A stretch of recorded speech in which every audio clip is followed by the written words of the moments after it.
On her very first day as an intern at a bustling corporate headquarters, Maya, a bright and determined young black woman, was both nervous and excited. The building was alive with activity phones ringing, keyboards clattering, and colleagues rushing between meetings.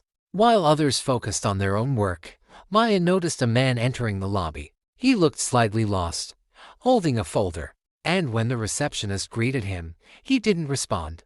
Instead, he gestured with his hands. Immediately, Maya realized he was deaf. Without hesitation, she walked over, smiled warmly, and began signing. Maya had learned American Sign Language years earlier in high school, after befriending a deaf neighbor. Though she hadn't expected it to be useful at work, the skills came back naturally as she asked the visitor if he needed help.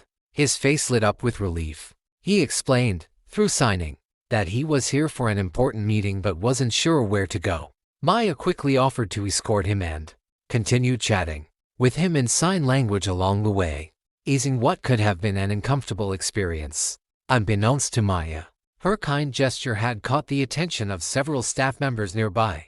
They exchanged surprised glances, whispering about her ability to communicate so fluently. The man she was guiding smiled broadly the entire time, impressed not only with her skill but also with her respect and patience.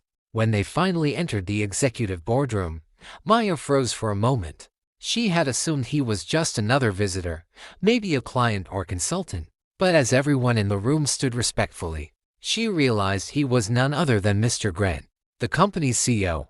Chill ran through her body as she processed it. She had just greeted and guided the head of the entire organization, without even knowing it. Mr. Grant, instead of being annoyed or formal, signed back to her in front of everyone, "Thank you for treating me with dignity." He then turned to the stunned board members and said, through his interpreter, that Maya's genuine kindness and initiative reflected the type of leadership he valued in his company. The room filled with murmurs of admiration, and Maya's cheeks flushed with surprise. She had simply wanted to help, not realizing her actions would speak volumes about her character. Later that afternoon, Maya was called into the CEO's office. She worried she had overstepped her role as an intern, but Mr. Grant smiled warmly and told her that her presence had reminded him why empathy and inclusivity mattered more than titles or positions. He personally assured her that her internship would not be forgotten. What began as a simple act of kindness had quietly transformed into an opportunity that would shape Maya's future and inspire the entire company.